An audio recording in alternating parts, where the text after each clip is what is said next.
তবে পাহাড়ের ভেতর দিয়ে যাওয়াটাও কম বিপজ্জনক নয়। এইখানে কিছুটা পাইনের আঠা পাওয়া গেছে।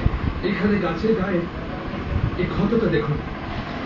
যখন গাছ থেকে কোনো ডাল ভেঙে পড়ে, গাছ নিজে থেকেই পাইনের আঠা তৈরি করে ফেলে, তারপর ক্ষতর উপর সেটা লাগাতে লাগাতে সারিয়ে তোলে। কিন্তু এই জিনিসটা এখন আমার কাছে লাগবে। এটা দিয়ে আমি আমার মশারিটা অনেকক্ষণ জ্বালিয়ে রাখতে পারবো। এই শুকনো ডালটা লাইকেন দিয়ে মশালের মেন বডিটা বানিয়ে ফেলা যাবে। প্রথমে কয়েকটা লাইকেন ভেঙে নেওয়া যাক। এগুলো মশালের মাঝখানটায় রাখবো।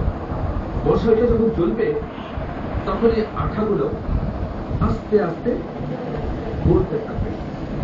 তারপর মশালের গাবে নিচে গড়িয়ে এসে এটাকে বহুক্ষণ ধরে জ্বলতে সাহায্য করবে। এবার এই সবগুলোকে এই পুরনো দড়িটা দিয়ে ভালো করে কষে বাঁধতে হবে। এটা টানলেই নিচে থেকে আটকে যাবে। নিচে ঘন অন্ধকার, তাই আলো ছাড়া এক পাও এগোনো যাবে না। আর শুধু এক পাক দিলেই কাজ শেষ। এবার এটা মশালের কাজ করবে। লোহার ভেতরে ঢুকে এটা চালাবে। মাটির তলা কোনো নদী পথ ধরে এগুলো খুবই বিপজ্জনক। তবে এই ক্ষেত্রে এই পথ ধরে তাড়াতাড়ি পাহাড়টা পেরিয়ে যাওয়া যাবে। ঠিক যেমন প্রচন্ড ফাস্ট গাড়ি আপনাকে বিপদে ফেলতে পারে। আস্তে আস্তে আগুনটা জ্বলছে, আর আগুনটা দেখছি বেশ ভালোভাবেই জ্বলে উঠছে। ওকে, আপনারা তৈরি তো? কোন গুহার মধ্যে ঢোকা মানে অজানা কোনো জগতে পাড়ি